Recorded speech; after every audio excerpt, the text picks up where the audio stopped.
Okay. All right. So I was going to ask if you guys, before we get started, before we get into all the serious Linux discussion, all Linux content all the time, did you see IT? Cards Against IT? That's what it's called. Cards Against IT. I'm such a spaz. Cards Against IT. You're familiar with Cards Against Humanity. So, like, here's the white cards rotating the backup, a PCAP, RM-RF, my rooted phone, and then you go down to, of course, the actual phrases. The new IT director has a sick tattoo of blank. The last consultant was fired over blank. Forgetting the blank in the data center is a firing offense. Nothing transfers data faster than blank. So it's, blank is a layer 8 of the OSI networking model. We're going to use blank instead of updating to IPv6. Blank is the last stage of our blank rollout. These are good. If you've been in the industry for a while, these are all pretty good. So I recommend if you want to blow off a little steam, you go print this out. We'll have the PDF in the show notes. It's just the same kind of like spirit of Cards Against Humanity, but it's Cards Against IT. This is Linux Unplugged, episode 109 for September 8th, 2015.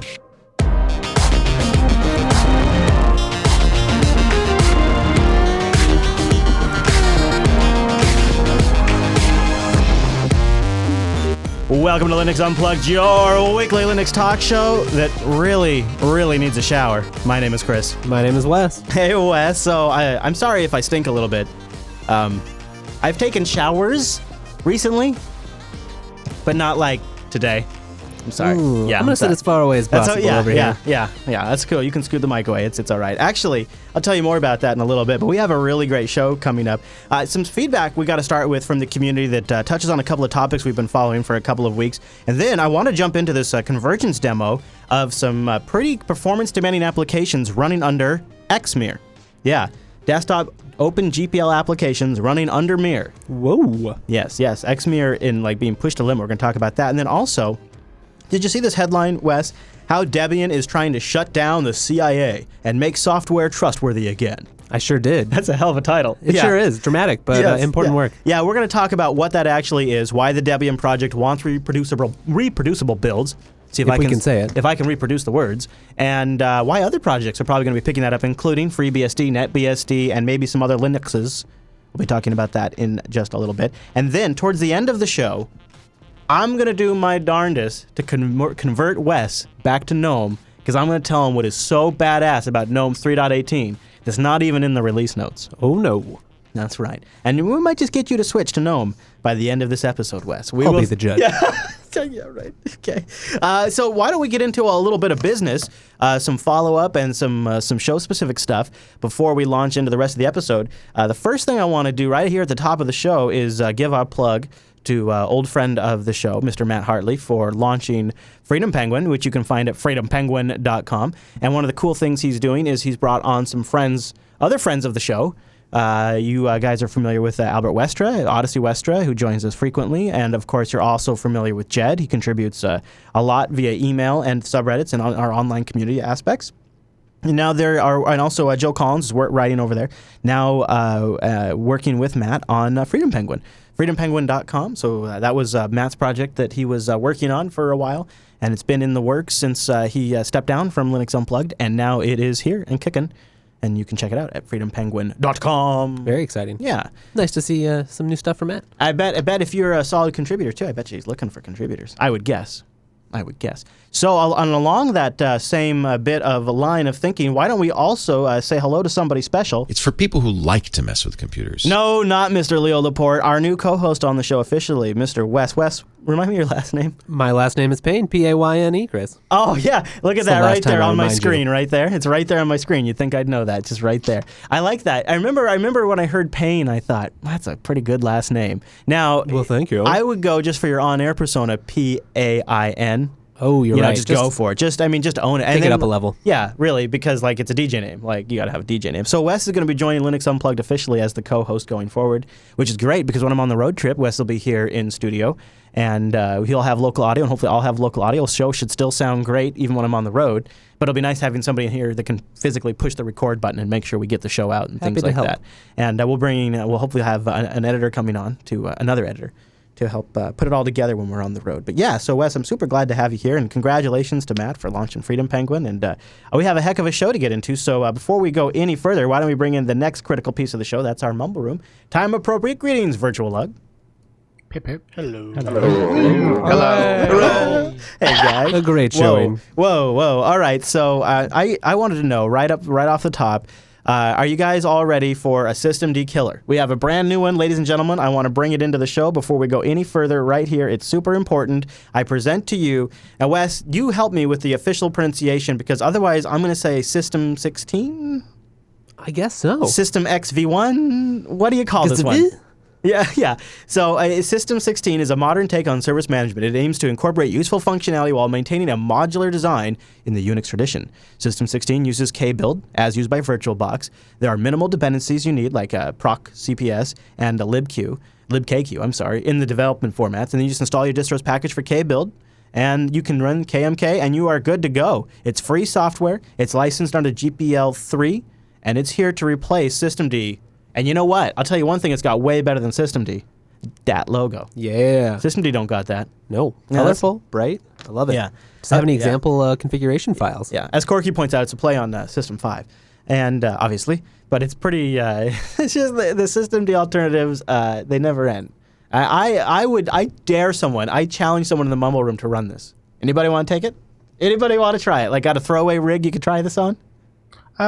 Well, given the only hit result I find on Google for this is a 4chan thread. No, probably not. Damn. You got me. Okay. All right. Very good. Moving on to the feedback then. Actually, can I deviate, Wes? Wes? So That's fine. Wes got here a little early today, and so we went out to lunch. And Wes has had to have already heard, unfortunately, quite a bit of this, but I want to share my weekend just really quickly with you guys. So Friday, right after the Linux Action Show wrapped up, I took the trailer out camping, and I went boondocking, quote unquote. Boondocking. And boondocking is when you're dry camping, you're off the grid. So all I had was I had my Dell XPS 13 with me, and I had my S6 with me. And that was pretty solid for 2 nights. I lived off the camper's batteries, lived off the tanks, the propane, the water tanks, and I was able to get data connectivity using my XPS, just tethered to, or actually hotspot, to the S6. It worked okay. But I wanted to live like a king. And my trailer came as part of the whole deal. I inherited a 1,000 Trails membership, which I didn't really know anything about that. But it turns out it's like a campsite you can go take advantage of without having to pay anything. So for the last couple of nights, I've been hooked up on the beach with water and sewer and power. And Look at that spot. It's beautiful. Yeah, it's a very quaint town called La Conner in Washington that I've been living out in the trailer, just getting it ready. And the whole idea is, wrap my head around what it's like, because I have to live in this thing for 17 days. But the thing is I don't just have to live in this thing. I have to work in this too, and I need to understand content. Yeah, and I need to understand what I'm up against, and I can't be always learning absolutely everything while I'm also working and traveling, right? And wanting to also have some downtime. So I've been spending so far the entire weekend since I got off the air in the rig, out there trying different things out, and I'm living like a king right now. I really love it. And so I'm trying to get my head around the road trip, really excited about how things are coming together. Zach the Penguin writes in, and he said, hi, I was listening to Unplugged today, and I figured I'd make some suggestions to name the road show. How about Nation Migration, March of the Penguins, or Roll Your Own? Just a few ideas. Hope it helps. Now, I don't know if any of those are resonating with me specifically, but I thought they were good. So I want to keep the ball rolling. If anybody has any names, we got to name the road trip something. Like today, we're trying to figure out how we're going to do live tracking so you guys can see where I'm at, so we can do meetups and you can suggest where I go and stuff like that. We're going to try to have live tracking during the trip, but we still don't have a name for it. Can't track it till you have a name for it. Got to say what you're tracking. Very important. So I need ideas. I need ideas for the road show. The Penguinator? I don't think so. Not punny enough, really. Yeah, I do like that. Now, it does have a bird on it. It has a Jaybird on it. Okay. Because it's a Jayco trailer. And so I was thinking something to do with a bird is in there. There's something there. But I was thinking that might be the name for the trailer, but the trip itself. The show has its own. Because there could be multiple road trips. So we need to be able to differentiate the different road shows. The Journey to Jupiter. Well, because there could be future trips, so we gotta Maybe start with the Journey to Mars. No, that doesn't make sense. What happens when I run out of planets? Do I stop taking road trips? We need a bigger solar system. The final destination. Well, so for those of you not familiar, I'm going to Grand Forks, North Dakota. I'm going to do a show of an episode of Linux Action Show at Noah's house. Try to get a Last Cribs episode in. This is something we committed to a while ago. And then meander down to Utah and visit a few national parks down there, and then make my way back up. Linux Roadshow seems too obvious. Forking Jupiter ascending. Okay, I don't want to get copyright takedowns. All right, so then let's move on to the next email that is maybe a bit more appropriate for feedback. Sean writes in about Jose, who wrote in about his MacBook. He says, I've been running Linux on my MacBook Pro for about 4 years now. I just switched back to Fedora 22 from OpenSUSE. Been rocking SUSE since 2007, and my MacBook has never worked better. Now he's on Fedora 22, and he says he thinks it's because it has kernel 4.1. It's finally given me good hardware support for the keyboard backlight, the thermal fan controls, CPU scaling, and the battery life is better. One thing that I've done to extend battery life is buy the Fluendo codec suite and switch to GStreamer-based video player. The Fluendo codecs have much better video acceleration for video decoding, taking the load off of the CPU. Well, that's a good tip. Also, not all GStreamer video players are created equal. Totem is still pretty heavy on the CPU, 24% when playing a 1080p H.264 video, but streaming something lightweight like MPV sits around 12%, and this is on a Sandy Bridge i5. I haven't tried Arch on here yet, but I imagine getting a similar setup wouldn't be too hard. I wish Jose the best of luck. Don't give up on Linux. Well, that's really cool. Some good tips there. If 4.1 brought in thermal fan control, holy crap, that's a huge deal. I think MacBooks are definitely one of those areas where you get to see the exciting march of kernel progress in terms of hardware support. Yeah, I actually surprised it took this long considering that Linus uses a MacBook Air. You know what I mean? Yeah, that is surprising. Yeah. All right, so Mumbo, did you guys have any ideas for a roadshow name? Nobody? Come on. Somebody's got to have something very punny and quippy. No? Okay. Well, March of Chris, the you know Penguin. that there's the Empire Builder train from North Dakota to Washington, so Empire Penguin Builder. Wait, should I just be taking the train? Is that what you're saying? Maybe I'll just take the train next time. Yeah, Dubstep Alan. Oh, my God. If Alan approves it, I almost want to call it that. I almost want to call it that if he approves it. Because it doesn't make any sense, but if you've been around in the chat room for a while, it's so perfect. Can we print up like a vinyl of his face and stick it on the side? If somebody can politely get Alan's consent without harassing him, chat room, it's okay to name it. Now don't tell him it's my idea. I think it should be Corky. I think Corky has been elected for this. And he might make us put Beastie on there. Yeah, or maybe like have to name like a future roadshow the free BSD trip or something. We'll have to some sort That's of a tit for reasonable tat. compromise. No, I don't think so. Actually, man, I don't think I can do it. Alan Jude types with one finger. He points out with the keyboard, and the keyboard does the rest. Oh my God! Great. Legends of Alan. This is how egos are born, ladies and gentlemen. This is how nice guys get egos. All right, so let's get your ego better. How do I say? I know, right? How do you do that? I'll tell you how. Learning, making yourself smarter, making yourself more employable. Yeah, I'm talking about Linux Academy. Go to linuxacademy.com/unplugged and get our 33% discount. Like a boss! 33% discount is nuts.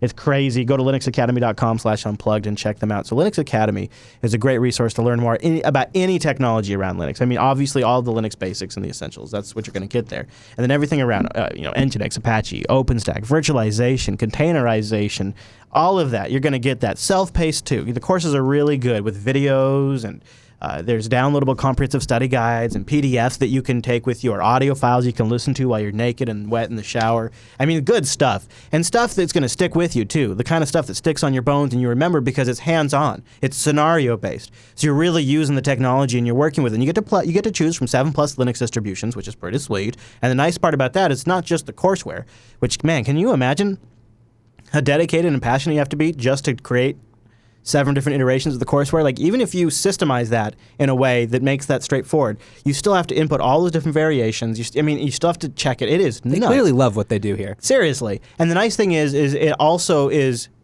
adjusts the virtual machines that spin up. So everything comes with labs, and you can do this stuff on well, not everything, but all the courses that need to come with labs. And when you turn them on, they match the distribution you've chosen. It's brilliant. Now, you've heard me talk about Linux Academy for a while. Did you know you could actually go work for them too? Linux Academy is hiring, and they're looking for some great new content creators. They're also looking to fill some DevOps professionals and developers. They're looking for anybody that does Linux development like C and C++, Bash, Perl, Python. They're also looking for big data and machine learning developers who would love to share their knowledge. So they have educators that can help you put this into a format that's presentable. But if this is an expertise you have, they really want to dive into that. And if you're not even interested in video creation, they're also looking for certified professionals to help increase the exam database. The Academy is going to pay $1 to $25 per question, depending on the quality, depth, and accuracy of the question. So maybe if you just want to write up some good questions, that might be something to check out. Here's how you can get started. Email them, career@linuxacademy.com. And if you want to take advantage of Linux Academy, and I really think you should, this is a great resource, especially if you can get your work to pay for it. Oh, man, that's a real slam dunk. And works, by the way, they have team accounts. That's pretty cool. So go to linuxacademy.com/unplugged, business or personal. You can get our discount. Try it out for a little while with a 33% discount rate, which is nuts. Essentially, What a deal. I think like a month of your first quarter is paid for with that. Something like, or even more. It's a really good deal. It's super sweet. It's such a good opportunity to get started, and it's something where your money is going into a company who's crazy passionate about the ecosystem around it. It's not just a feature checkbox for their online learning platform. It's actually what they do. linuxacademy.com/unplugged, and a big thank you to Linux Academy for sponsoring the Linux Unplugged show, program, talk show, whatever you want to call it. We thinks. Experience. Yeah, that's good. We should just call all these shows experiences because you experience it however you want. So Popey was busy this weekend making sure that the Mir propaganda pumped out to all of the usual presses and made sure that Joey over at OMG Ubuntu wrote up this great article. And I'm totally kidding. But actually, Joey did catch a good spot. Some Canonical employees were at a recent developer sprint, and this video was distributed internally at Canonical to distribute the progress made on Xorg compatibility for Mir. So like X apps running on top of Mir, like X Mir. And I just want to show a little bit of the video, even though you might be listening. It's actually still pretty obvious if you just listen what they're doing here. And it's looking pretty good. So this is at the sprint. Desktop, and we have our legacy X app icons. So this is Unity 8, and they're showing here, here's the Chrome icon, the Firefox icon, GIMP, and these are all X applications. Chromium, Firefox, Gedit, LibreOffice, and XChat Gnome. 7 minute work. My screen isn't touched, so I have to do everything via ClickPad, but we will start this. There he launches Firefox, and what's really cool about it, because whenever you exit, it thinks it's crashed, but it's okay. It's a bit. So this, my understanding, and if I'm wrong, anybody feel free to correct me, but this instance of Firefox is in its own container, I believe. It's it's isolated from the rest of the operating system. It's an X application running under Mir right here, using on the Unity 8 desktop. Let's restore. That's right. A bit easier. And Ho ho ho. Go here, and then let's do a quick search for some demo aquarium, and let's watch the demo aquarium. So now here's the OpenGL demo that actually impressed me. This is WebGL running in Firefox, and he has a ton of fish on the screen. Now remember, this is under Mir, but this is Firefox, an X application. It's not bad, actually. And then there's 4,000 fish. Yep. And that's through Xmir. And that's not necessarily a very nice laptop either. I was just about to say that, yeah. And a trusty version of Firefox, which is in our container. So, not too bad. Not too bad. Yeah, that is pretty good. Now, I don't know much more than what's in this video. Is there any background, Popey, you want to fill in, or any details you want to point out that we might have missed? So this was done. The video was taken a couple of weeks ago when we were all in London for a sprint. So we get together now and then in various places around the world where it's just faster for you to all work sat next to each other. You can have meetings and stuff as well, but it just works out quite nicely that you can work pretty efficiently and quickly. And Chris Townsend, who's the guy operating the laptop, was just given a demo to Kevin Gunn, who made the video, and Kevin was just asking him to just do a demo of the progress that they'd made that week.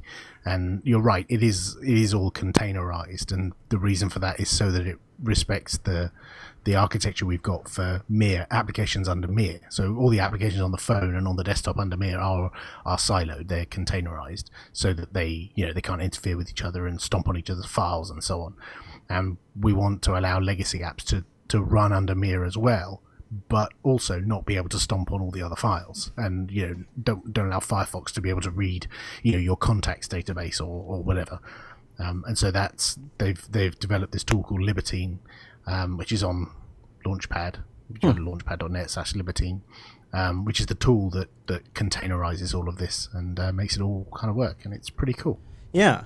So, like, if you wanted to try this, is this something people could get their hands on yet, or how exactly? I mean, you could. Yeah, I know you probably wouldn't want to, but I mean, he's got a dedicated. He actually, you see on his desk, he's got 2 laptops, because the one on the right is the one running Unity 8. And Mir, and he has it set up in a very specific way. It's an Intel machine because of drivers. So it's a little bit tricky to get going, but once it's in a state where it's something we can share, I'm sure more people will use it. I mean, it's all open source. It's all on Launchpad, so it's not like we're hiding it or anything. It's all available. We just haven't made an image with it in or anything yet.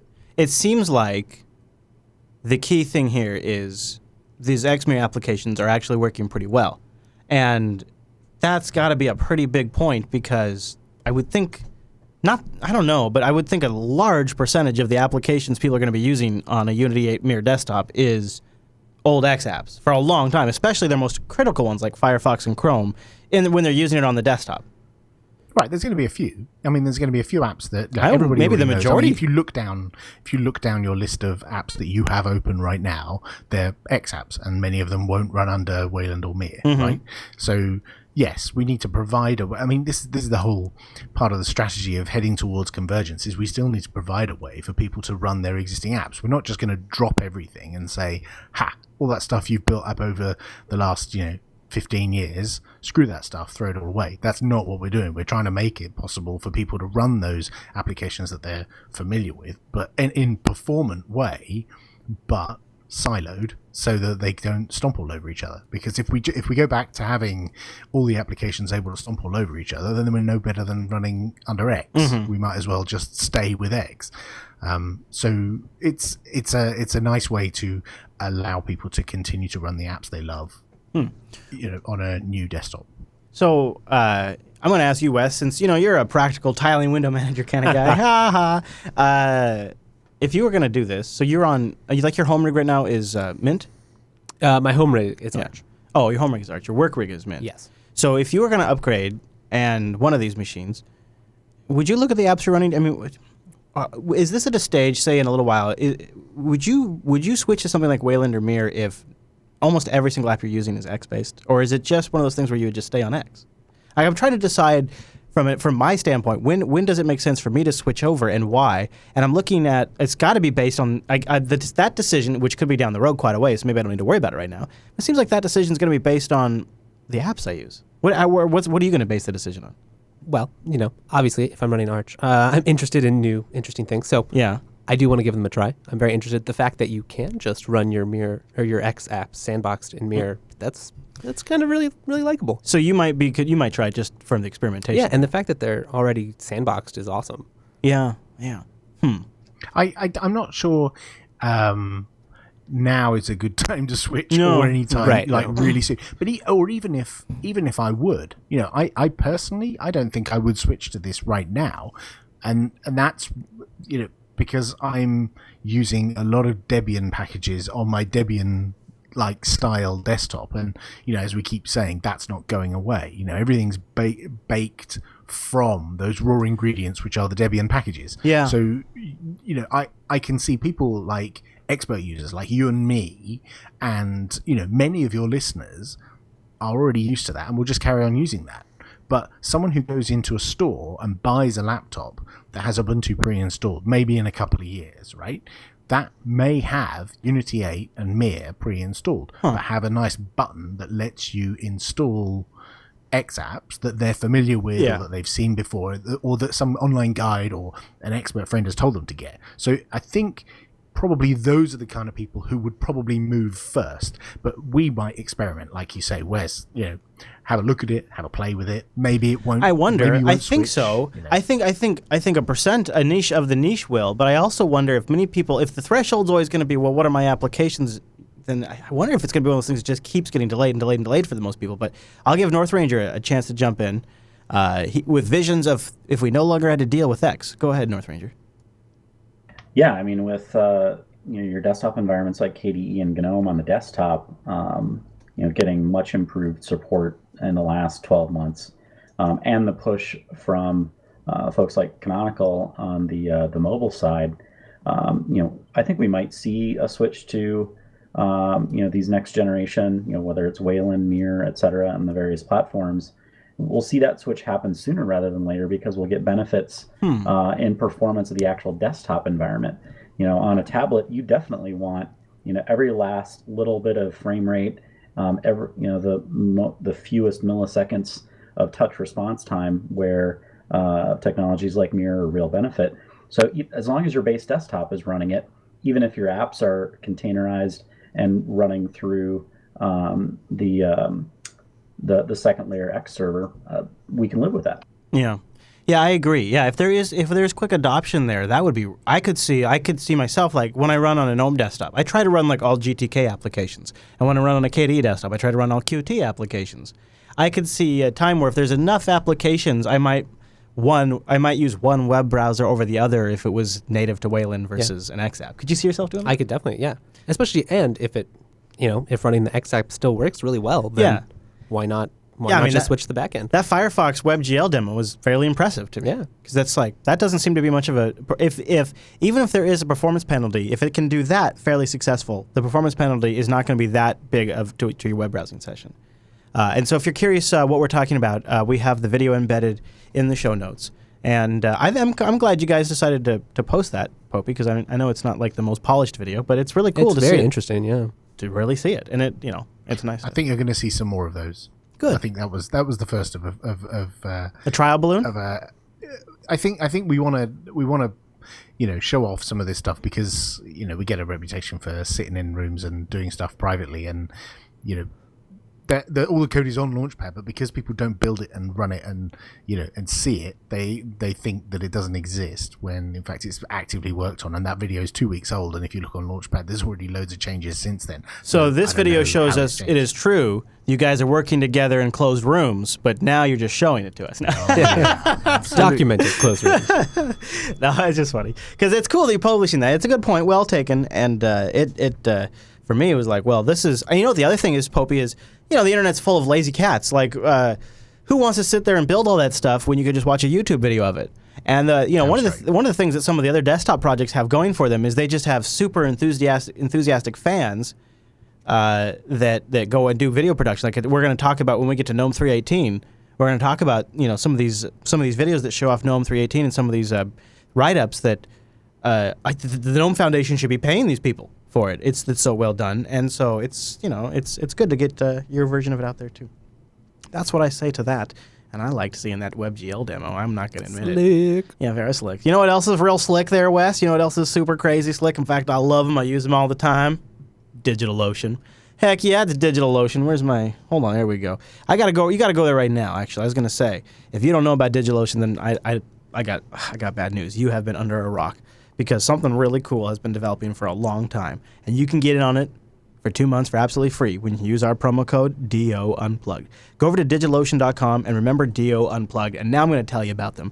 DigitalOcean is a simple cloud hosting provider dedicated to offering the most intuitive and easy way for you to get your own Linux machine up in the sky. Now, yeah, you could also deploy FreeBSD, but come on, you're listening to Linux Unplugged. And they have Core OS, which is really cool. They work with the Core OS folks, and they have Ubuntu on there, and they've got the LTSs, and they got the 1504. They even have the latest Fedora. Like after a couple of weeks I'm not trying to burn you, Corora guys, but come on. DigitalOcean has Fedora 22 up on DigitalOcean for immediate deployment before the Corora project even gets their respin out. Now come on, guys. I know you're busy, but come on. DigitalOcean. I mean, of course, you know what? The problem is they're just super badass. In fact, check out their interface, and you can see how it's a priority for them. They've managed to take something complicated like managing servers around the world and make it in a super simple, straightforward interface. In fact, the other thing that's really cool about that interface is they have an API. And that API lets you do all the things you want to do, either automated or through some of the great community apps. So remember that promo code DO Unplugged? Here's what I want you to remember. Go over there and use it because you're going to get a $10 credit. And the base rig starts at $5 a month. They get you 512 megabytes of RAM, a 20 gigabyte SSD, one CPU, and a terabyte of transfer. Now, the nice thing is if you wanted to do something really beefy, like I decided when I went Minecraft, for my son, I wanted to go just kind of a little bit more beefy. The pricing is really straightforward. It's just, $10, you get an even nicer rig. $20, you get an even nicer rig. It's obvious. It's right there. And then the other thing that's really cool is you just want to do some testing or production load balancing. They have hourly pricing. It's really neat. And then one other thing that they don't really mention a lot on their site, but I think they should. I think they should put it in here as like a little asterisk, is they also have private networking. And you can set up private networking between your different droplets, and then you can have like a front-end web server and a back-end database server, or a front-end X2Go server and a back-end NAS server, right? And the transfer over that private networking is free. So you don't have to pay for any data. So if you're doing like backups, that's really nice. In fact, here's what you can go to DigitalOcean. You can read more about it. It's really straightforward to set up. It's a really cool system. And I think it's like we did an episode about remote Linux desktops at the Linux Action Show a couple of months ago. You combine a front-end X2Go server with a couple of back-end droplets. And all of these things are like $5 a month. And plus, you use the promo code DO Unplugged, you get the $10 credit. It's a really cool way to do this. And you can start kind of thinking about things a little differently because you can really build your own private infrastructure up there. All running on top of a Linux KVM server, all SSDs throughout, and the pricing is very straightforward. Go check them out, DigitalOcean.com, and use the promo code DO Unplugged. And a big thanks to DigitalOcean for sponsoring the Linux Unplugged program. You guys got a great service. You rock! You rock. Oh, man, I wish I could do a good... Can you do any accents, Wes? I can't. I wish I could do a Scottish accent. Oh, I can't. I wish. I can do bad accents. Can you do Canadian? No. Usually all Americans can do Canadian, Wes. They just don't want to. All right, so let's move on. Let's talk about how Debian is going to shut down the CIA. Oh, man. I don't know about this. So Motherboard, which, as we were talking about in the pre-show, is a Vice company, is really getting into a nitty-gritty topic in the Linux distro world. And I was kind of surprised to see this. So that was one of the reasons why I actually wanted to cover it in the show today, is this is new territory for Motherboard, and they're obviously trying to drive clicks with that, how Debian is trying to shut down the CIA headline and make software trustworthy again. But the effort is almost worth a grabby headline like that. So this is from a presentation that was given at the Chaos Communications Camp in Germany earlier this month. I have the full presentation linked in the show notes, and by a Debian developer, Jeremy... I'm not sure how you pronounce it. Babio or something. Babio. B-O-B-B-I-O. I love it. Whatever it is. But this I can say. He's better known online as Lunar. And he told the audience how Linux-based operating systems are working to bring reproducible builds to all of its 22,000 software packages. So all of Debian's packages. So here's a layman's breakdown of what a reproducible build is if you're not familiar. As the name suggests, it makes it possible for other people to reproduce the build process. The idea is to get a reasonable confidence that a given binary was indeed produced by the source.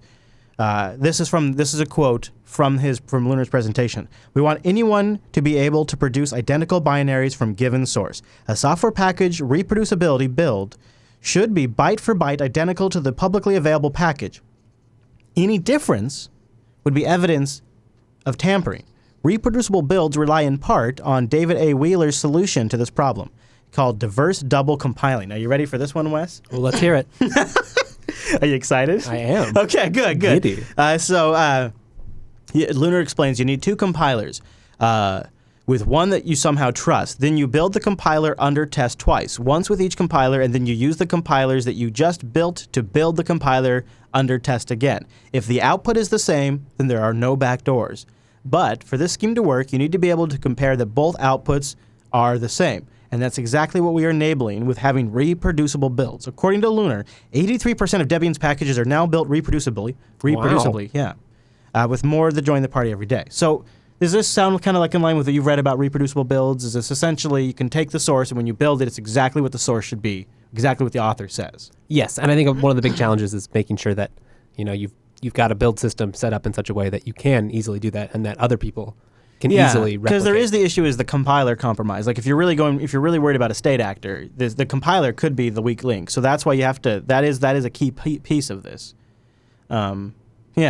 So when I see this, I think to myself, well, this seems like from a technical standpoint, an amazing feat to pull off because so let's read this part again. You need 2 compilers with one that you trust. Then you build the compiler under test twice, once with each compiler. Okay, so you build the compiler twice, once with each compiler, and then you use the compilers that you just built to build the compiler again under test. That's how you verify a compiler. Wow. If the output is the same, then that compiler has no backdoors. Wow. Yeah, that just That's clever. verifies that the compiler doesn't have any Right, but you need backdoors. right. So the idea is you have to have a verifiable compiler, and then you have to have verifiable packages too. Like it's not just one or the other. That's the tricky thing, I think. Right? Am I following this right? That seems like yeah. Well, So it's not that tricky. Even though they say reproducible, you can also say it verifiable or authentic builds because the output will be identical from either compiler. break it down.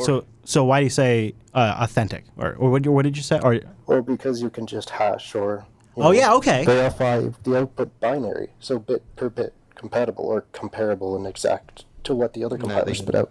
So that you can have an issue here official is- version. Right. Yeah, that makes That's sense. what they mean. Instead of just reproducible builds, Yeah. they're just using a different name. Verifiable builds are a lot more common. You disagree, Wimpy? No. Yeah, I do, because the issue here is ensuring that your origin compiler wasn't backdoored at the outset, and therefore everything you compile contains a backdoor that was in that compiler. Right. Like the big boogeyman So- story is the NSA gets credentials to a repo and replaces FTP or something like that. Or you go back to the very first version, the very first compiler that Richard Stallman used to build the GNU toolchain, and was that backdoored and compromised, and therefore is every GNU compiler since compromised, or rather everything that the GNU compiler creates compromised. Now this is a real tinfoil hat example, but the issue here is making sure that there isn't a backdoor in the compiler that introduces backdoors into your compiled code. Yeah. That's also why they need to have the same libc and all the libraries that they link to. They have to include them in order to have the reproducible builds. Yeah, so this is something that is essentially more of a process problem than it is a technology problem for these distros. So essentially what Debian is implementing is a process, right? And so this is something that other distros should probably look at, I would think. Like, shouldn't this be something that Red Hat can claim as well? Wouldn't SUSE want to be able to claim this as well? I would think. It might help their, verifiability or static analysis and the So, ability like- to. Adds one more thing to their Yeah, because this is, Confidence. as the Motherboard article points out, this is a staple of the Bitcoin and Tor project today. They already, obviously, these projects, they need this kind of verifiability, so they already do this. And FreeBSD, NetBSD, and OpenWRT have announced that they'll also be doing this.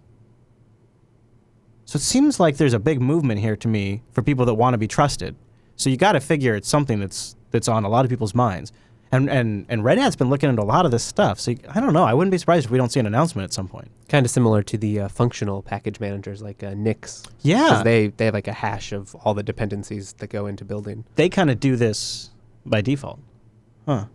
I don't know if all the implications are there necessarily, but I'm going to make a prediction right now. Red Hat 8, one of the features on the box, reproducible builds. You watch. you've called it. Yeah. What was it? I know somebody was going to say something. Also, they don't even need to just be or built for security reasons. Building for containerization and virtualization and cloud purposes also benefit from this reproducible build stuff. Oh, yeah.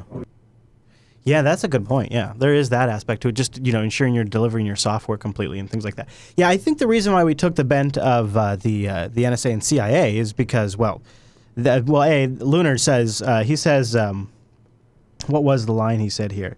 The great thing is that free software is... No, that's not it. But this is actually a good quote. So I'll read this anyways. The great thing with free software is that we have the freedom to study the source code, that it does not contain any malware, malicious code, or security. But how, Lunar asked, do we know that the compiler binary was not built from the published source? How do we know the CIA or other malicious attacker has not tampered with the build process? He says, we are not discussing a hypothetical attack here. This is a real attack. We are talking about developers in totally good faith producing software with the binary they would give you, and then even if they are of good faith, we could be totally owned still. Reproducible builds already are a staple of Bitcoin. I read that part of Bitcoin and the Tor project. So he argues that it's already a real attack problem, and he's kind of the one that I think put the CIA spin on it that then Motherboard took and ran. Well, and it does sound here. It looks like the CIA tried to break into Apple, which is. Well, yeah, and I also think there's been some questions about the Debian project itself too.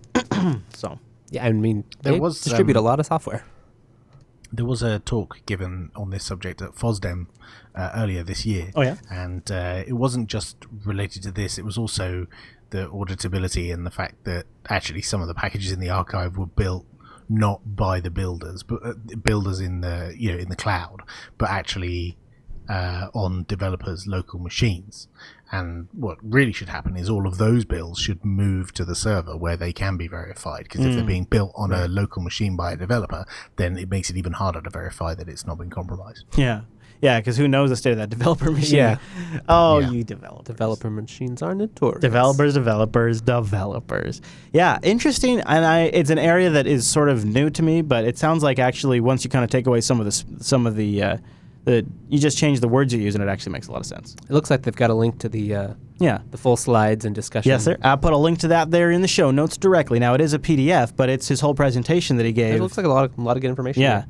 Yeah, and he has some good quotes in there, too. He starts out with a really good quote. So it's worth a read if you're fascinated by this topic, as I was. I probably will pick it up after the show, actually. And because I don't have very good connectivity out in the trailer, but I could download that to my Instapaper There queue. you go. And just read it offline. I might actually do that. That's a good idea. I have a little bookmarklet that just sends it right into my queue. Very nice. Yeah, it is nice. All right, so speaking of connectivity, I got to tell you about my good friends over at the Ting Network. I want you to go there and check them out too, won't you? Because we have a special $50 promo at linux.ting.com. Linux.ting.com will give you the $50 promo off a device, or if you have a compatible device already, then they're going to give you $50 of service credit, which is really, really, really, really slick. And this is only going on until the end of September, so I want you to go over there and try them right now. If you're a small business, too, this is a really slick way to get not just good devices, but just constant connectivity and communications that doesn't require an arm and a leg to pay for it. Here's why. No contract, no early termination fee, and you only pay for what you use. $6 is the starting rate, and then it's just your usage on top of that. Now, if you can be really handy with your Wi-Fi usage like we are here at the studio, it's really slick. You can get SIM cards right now as low as $5. So if you've got a device that works with Ting's GSM network, $5 SIM card and you're on Ting. It's really, really nice. Free shipping right now. Also, they've got some great phones on sale. You can get the Kyocera Kona for $68. If you just want a great feature phone with a good screen and the battery that lasts forever, like 5 days, $68. No contract, no early termination fee. Refurbished Samsung Galaxy S3, $122. Now here's the good one. Samsung Galaxy S6. My baby. You can get $80 off. Now it's $568, but you own that phone like you would a laptop or a smart, like a real device. Not a toy, but a real device. That's nice. And then the nice thing is if you ever get stuck, Ting has no-hold customer service. You call them at 1-855 Ting FTWs. But even better than that, they have like the best dashboard ever to manage all of this. You can do everything from the Ting dashboard. You can get a real easy, like they have this promo picture right here, and you're like, oh, that's a nice mocked up image of what the Ting, no, that's what the Ting dashboard looks like. It's really what it looks like. It's very, very, very slick. And this video shows you some of it, and it kind of gives you an idea. Yeah. Oh, yeah. Go, Wes. Nice, buddy. That's right. And the nice thing you can do is, so we have several phones on our line, and you just go in there and name them, so I don't have to remember the numbers. It just shows me the name of each device. I can see the usage, so I can see who's taking up all the data. I can set alerts if I need to or want to, but it's not really a big deal since we're only paying $40 a month for all 3 phones at the most. You can also do things like if you want one line that maybe hides caller ID or one line that can't do video messaging or something like that, you can go turn those individual things on and off in the dashboard. All kinds of stuff like that. You can also just disable the line for a little while if you don't need it. So it's pretty cool. And it also all integrates in with the Dash app on the phone. For iPhone or Android, you can get push notifications if you want them, but I don't really, again, because the Ting rates are so low, I don't really care. But you can manage all the aspects of the plan from the device right there if you need to. That's particularly nice if you got a teenager or something who's burning through that data watching YouTube. My son is 6 years old and he's already doing it, so I feel your pain. But the nice thing is I can get alerts if I need them, and it works pretty good. And you can also call them at 1-855 Ting FTW anytime between 8 a.m. or 8 p.m., and you can talk to a real human being. Just get started by going to linux.ting.com. They'll take $50 off your first device, or if you got a compatible device, you can get $50 of service credit. Now I'm telling you, I got 3 phones. Okay? Now I'm very Wi-Fi savvy, to be honest with you, but I got 3 phones and I'm paying like $40 a month. So if you can get a $50 service credit by bringing a compatible phone because I got CDMA and GSM, that's pretty sweet. That's pretty sweet. Plus, just checking them out also helps us out. Go to linux.ting.com and try their savings calculator. Maybe it's worth your time. Linux.ting.com. And a big thank you to Ting for sponsoring Linux Unplugged. Okay, Wes. Brace yourself, my friend. Are you ready to switch to GNOME? Say no if you're not, because maybe by the end you will be. Maybe I need a little more convincing. Okay, all What do right, you got in your back pocket so there, Chris? I got to start with a shout out to World of Goo or Woo or whatever, Woogu, WOGUE, and this guy is essentially blogging on Google Plus about features about GNOME. And he just does a really, really, really, really great job. So I want to give him a shout out because a lot of the stuff he's pulling out that are not in the release notes specifically, GNOME is not doing a particularly good job about promoting these features. So he goes out of his way to put really great videos together that cover all like the different cool features of GNOME that you don't see. Like, watch this one here. They have one of the things. Okay, Wes, this is gonna be one of the first new features I want it to show you. See if he. Oh, hi there, ladies. So here's Do the. those come with the terminal? No. So he has these videos that show like the new features of GNOME, and he does a really good job of going through this. But check out this new feature, Wes. One of the first new features that's coming to GNOME 3.18's terminal is they've made the terminal much slicker. But he's got a lot of good music going, doesn't he? Oh, yeah. Okay, Wes, watch this terminal. Watch this terminal. You see that? Okay, hold on. Sorry, he's got his titles in the way, so you can't quite see it. There it goes. All right, so he's got the GNOME terminal up right now, and he's changing one setting in there. And check this out. You can drag tabs around. See that? Look at that. Look at that. Very nice. Okay, so the new GNOME terminal. I know I'm not selling it so well, but I'm starting weak. And then I'm building up. The new GNOME terminal has a very much like Firefox tab-like thing. You can drag them around. You drag them off the terminal where they pop up into their own tab. That kind of thing. That's not bad, right? Yeah. You're with me so far? Oh, yeah. Okay. All right. And honestly, I already like GNOME terminal. It's pretty reliable. Yeah, but that's not bad. Okay, I'm still getting there. Of course, North Ranger. If I don't get to it, then you can announce it. But now here's the next one.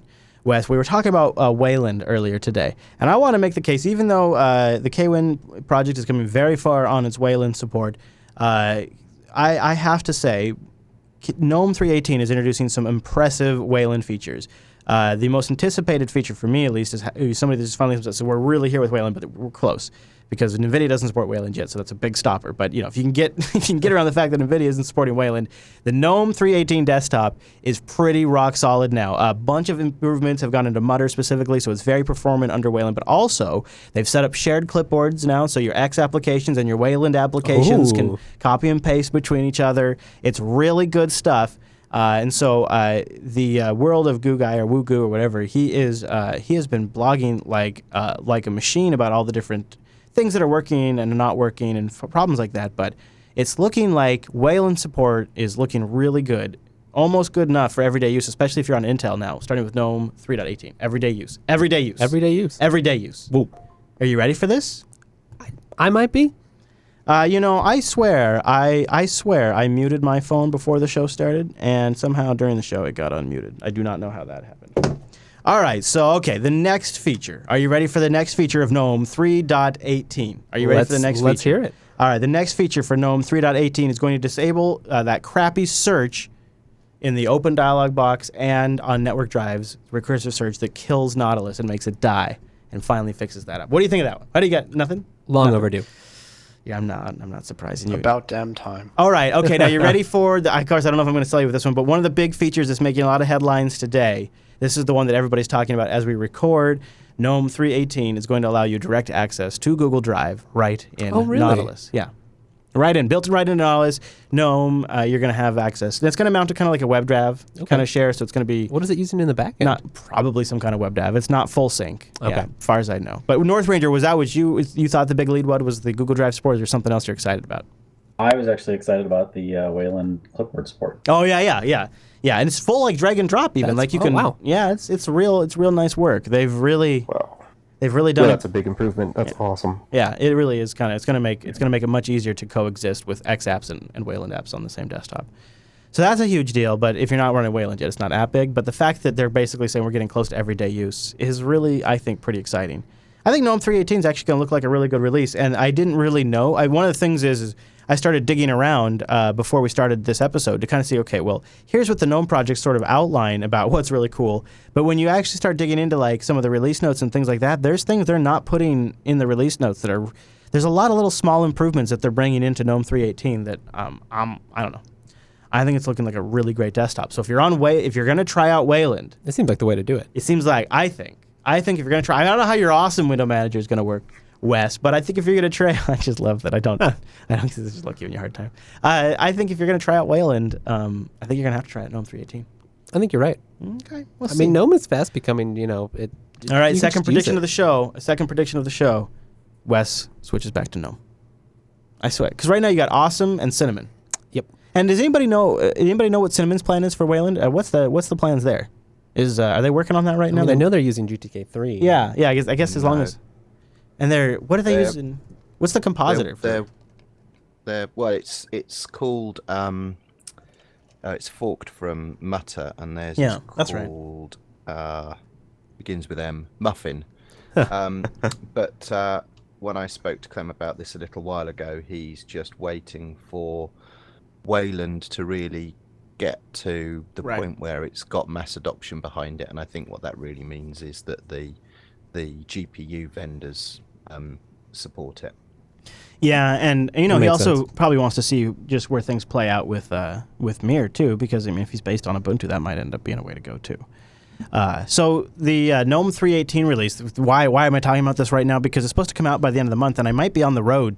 Oh yeah. When it hits, and I don't know if I'm going to have the bandwidth to download it and give it a review. So I just wanted to kind of talk about it right now because I'm going to be jonesing for it when that's going to be rough if GNOME 3.18 hits. I bet it doesn't hit stable repos, but I bet by the time I get back, I bet it's not unstable before I get back. I bet it won't hit the stable. Can you wait? I don't think I could. I think if it hits stable repos while I'm on the road, I think I will probably find a spot to get Wi-Fi, and I think I will do the updates.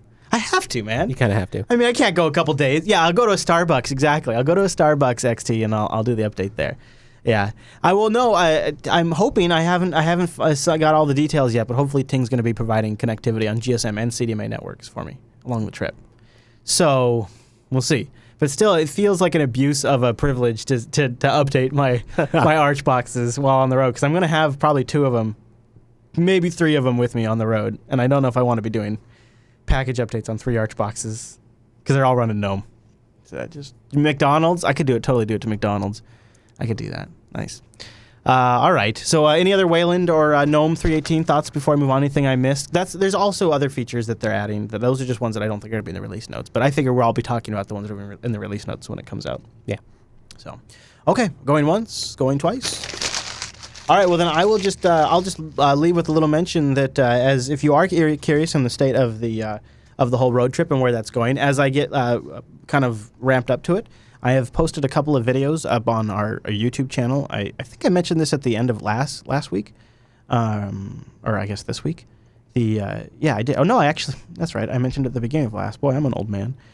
Good. So you probably already know about this, but if you don't, there is a road trip playlist. I've only got 2 videos up there now. I'm in progress of making the 3rd, and it's just updates because this is a whole new experience, and there's a surprising connection. There's a maker aspect to it because there's a lot of build and cut and drill and solve, and there's an interesting technology aspect to it too. And of course, for me, it's also I'm using Linux in a lot of spots, so it's really kind of been a fascinating kind of adventure so far, and it's just starting. So I've documented 2 of it so far, and I'll have a 3rd up probably the next day or so. Connectivity's limited when I'm staying in the trailer, but I'll get it out eventually. So you can find that at the Jupiter Broadcasting YouTube channel, youtube.com/Jupiter Broadcasting. There is a trailer walkthrough in the 2nd update. It's a quick one. There's a quick trailer walkthrough when it was empty. Like I had not moved a single thing into it, and I was parked out in the road in front of the studio, and I'm sitting there with my Patreon poll. Don't ask. Taking a video. So you can find that. It's just on the Jupiter Broadcasting channel. And yeah. All right. Well, that'll wrap us up. So let's see. I am in studio for next week's Linux Unplugged. I'll be here for the 15th, and then I will be on the road for episode 111 and episode 112 for the ones recorded on the 22nd and the 29th.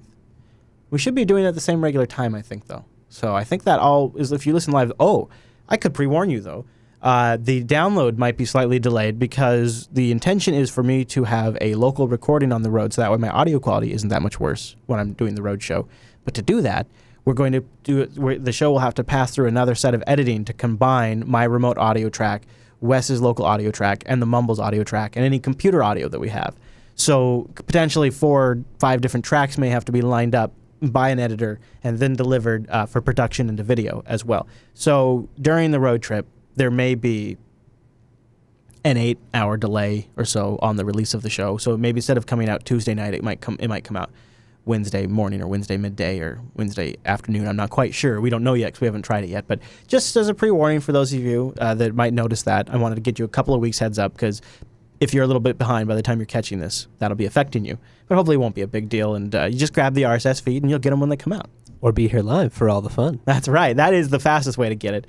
And there are clever solutions for recording the live stream too. Ooh. Yeah, I know people do that. So, all right. Well, that'll wrap us up for this week's episode of Linux Unplugged. We'd love to get your feedback. You can go over to linuxactionshow.reddit.com and leave a note in the feedback thread there, or you can go to jupiterbroadcasting.com/contact, and where you'll find a contact form for Linux Unplugged specifically. And that's always nice because then I filter just on the Unplugged show and I get all of that. So that's a good way to send your thoughts into the show. And don't forget, we are live, like Wes just mentioned, over at jblive.tv. We do the show at 2 p.m. Pacific. You can get that converted to your local time at jupiterbroadcasting.com/calendar. Any topics you want to also suggest, that subreddit's also great, linuxactionshow.reddit.com. Those are all the great places to get all the info. And at Jupiter Signal, for any last-minute changes during the road trip or things like that, at Jupiter Signal is the network's newsfeed. All right, everybody. Well, thank you so much for... Oh, wow. Jeez. Hang up on me already, why don't you? Thanks for tuning in. See you next week.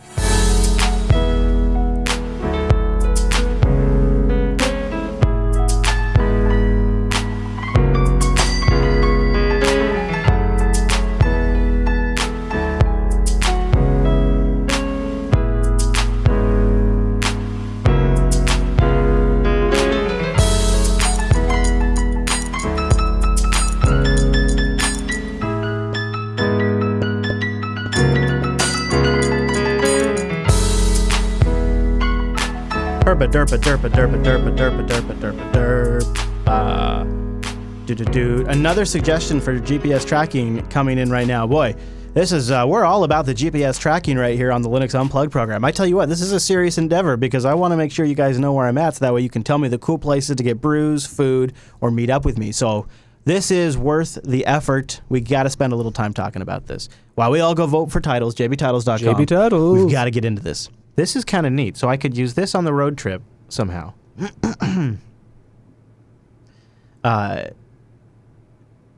You can use APS Droid to connect to the APRS network via different means, either via internet, Wi-Fi, or mobile data connection, audio connection between your radio and your smartphone. Wow, how about that?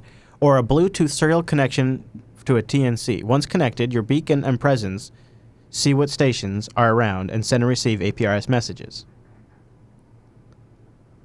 So this could be an APRS transmitter itself, it looks like. Here, I'm going to put the QR code on the screen if you guys want to grab that. I want to grab it too. Where's my phone? I want to get that. Come on, Google. Do I have a QR code reader? Can you just tell Google to open a QR code reader? Yes. Okay, you think so? Let's see. Well, if you have one installed. All right, let's see if it does it. You ready, Wes? Let's see. Let's see, Mr. Smarty Pants. Okay, Google. Open the QR code reader. I don't have one installed. And I like, though, that the link it brings up is the QR reader for iPhone on the App Store. Mine brought up like a list of apps to install. I hate you, Wes! What did you say? Oh, you got the same thing. Now, I just captured you. Spy. You captured the same exact audio, and you got App Store play results, and look what I got. Now, how the hell is that? I don't know. How did that happen? Should be the same Google Now, you would think. Okay, Google. QR reader for Android. And, okay, look what it gave me there. Yeah, I got the Kindle link, too. That's unhelpful. That's totally unhelpful. Very hit or miss. This is no good. This is no good. Anyways, I gotta look into this app because you know what? It should have a Play. You know, the Play Store should just have a frickin' QR code reader built into it. It should, yes. Why doesn't it do that? QR code reader. Didn't get it. Hello. QR code reader. There we go. There we go. Now I'm in like Flynn. Oh, but there's so many to get though. This is the problem. I know. There's too many. There's so many lovely QR code readers. All right. So okay, has the chat Chris Lass, non-vanilla camera apps have integrated QR code readers? Yeah, I know. Okay. Anybody know if I have to be a ham to use this app? That's what I need to know right now, because this is happening. This is happening. What? According to a forum post on the internet, it looks like you do. But does it actually? Do you actually have to? Do you? Oh man. Okay. So it's a $5 app. If you get it from the Play Store. Google To make rewards. use, you'll need an APRS passcode for your call sign. There you go. There you go. Well, that kills that. That kills that. Anybody else have something else that doesn't require to be a ham, to have a ham license and have a APRS IS passcode? Because I don't think I'm doing that. Man, you guys got me all excited. All right, there's got to be a way to solve this, though, right? Come on, Wes. You got something over I know there? last week we were looking at the track car. Yeah, what is that? Remind me about the track car. I should look Someone at in that. Mumble Room linked something, a tutorial based on it, it looks like. Really? The track car. Now, did I... Yeah, I did. Track car. I did save this from last week. Track car. Track car is an open source GRS tracking system for GPS tracking devices. It supports more than 80... But so is a client that allows you... All right, you know what? I'm desperate enough. I'll give this a shot. Let's give this a go. XTWV in the IRC linked us to something. Create your own vehicle fleet tracking management system, which What? also linked to track car. That is blowing my face off. All right, I'm putting this... You know what I hate about Google Play? Is they list my my Samsung Edge. First of all, they use the OEM's like internal code names for your phones. Oh, yes. I hate that they do that. Hammerhead or Yeah, whatever. like so if I click install here, like for my Edge, it's instead of saying the US Samsung Edge, it says US Samsung SMG9 25T. Very helpful. Yeah, and then it's not even the right picture of my phone. It's a picture of a different model of my phone in a different color. Huh. So it's just super lame. Anyways, okay, so now I'm installing this is called Track Car, and it's available for Android. It's so Track Car is a free open source server that supports more than 80 different protocols and GPS tracking devices. You can use the application with your own hosted instance of Track Car. So that might be something I could do, is I could put it up on a droplet. Well, what do you think? Should I give this a shot, Wes? Yeah, I think so. Sounds interesting. I don't know if I feel like setting up my own server though. But I think I might try it. If the server setup isn't so bad. Yeah, the app doesn't look so bad. Yeah, okay, so I have to give it a server to connect to, and a port, and a frequency. It's in the AUR. Mixed provider, so I can do mixed providers. So I have a mixed source of... it is in the AUR, huh? Yeah. I think it runs on Java, so... Well, this is getting more and more likely, actually. I got to look into this. Because the only problem is I'm going to be... I wonder what it does when I go to areas that don't have tracking. We should check out this Maybe I call that private Osmand time. too, maybe. Oh, Osmand, huh? Just while we haven't invested. Yeah, let's take a look. What's this here? So this is coming from Mr. Odyssey Western over there in Spokane. So this is awesome, and what is this thing here? This looks neat. An automated navigation directions. It is a map and navigation application with access to the free worldwide high-quality OpenStreetMaps data. Yeah. Okay, this is for offline. But I don't know if it does. Doesn't look like it broadcasts my location though, right? Yeah. Okay. I think for Track Car. See, with Track Car, I think the way it would work is I could have a page that people could go to and actually watch my trip in real time. And check in with Chris. And then be like, hey, I want to meet up with you. Okay, now I'm talking about this, I'm really getting excited about this. Okay, so here's a Gizmodo article that talks about different options. The Motorola i290, nationwide walkie-talkie, wireless web, GPS-enabled, hands-free. What's this? Get a phone. What is this? Instamapper. Have you heard of Instamapper, Wes? I have not. Instamapper. You can install it over the air. It's easy to use. AccuTracking is another one. Oh, Instamapper. Connection refused. What? Lame. Yeah, totes lame. Totes lame. I wonder if I have to use Internet Explorer. I'll try their HTTP. Yeah, Instamapper was a popular GPS tracking location service. After nearly 5 years of operation, it shut down in 2012. Womp, womp. Wow, how old is this article? This article is... Oh my gosh. You guys, chat room, look at the gear they're recommending you use in this. What is that? That's like a Motorola feature phone Amazing. from 2002. Guys, how old is this article? Chat room. Ooh, checkinwithchris.com. I love it. Checking with Chris. Is that available? Somebody grab that for me. Jeez. Let's see here. High quality, low cost GPS tracking with AccuTracking. Track GPS trackers or cell phones, real time location, history reports, emails, texted alerts. AccuTracking. This might be it. They have starter kits, a pre-configured tracker for you. What's the price like? I don't know. I'm going to go look on their Amazon page. But here's what I don't want. This looks like it's for private tracking. To track like a fleet of businesses. Right. Whereas you want something that you can easily share. Yeah. Oh, that's neat, though. Here's what I love about this. I've seen this. Verizon has this, too. This is so cool. This tracker, look at that, Wes. This tracker plugs industrial. It plugs into your ODB2 port, your diagnostic port, gets power from that, has a SIM card in it and a GPS in it, and it can also do a mic. Oh, dang. Yeah. Wow. Yeah, pay as you go, no contract, no activation fees. So it's $77 for this off of Amazon. Prepaid SIM card is included. What? Ooh. And what is this? Real-time 24/7 GPS tracking, vehicle diagnostic data included. Oh my God, that's cool. That's actually pretty handy. Geofence speed, ignition, AC unplug, SOS panic, check engine light on. That's neat. With the DTC code. Detailed tracking reports. You'll never be able to hide from Angela Excellent again. reception with built-in GSM and GPS antenna. So here's the thing, though, is I still don't think it's doing public maps. Right. And that seems Would you like have to give people your login to their service to be able to see it or whatever? Yeah, that seems like a deal breaker to me. That seems like that's no good. That's no good. So I'm gonna stick with the track car and see how that goes. I'm a little concerned about that. We'll see. I'm a little concerned.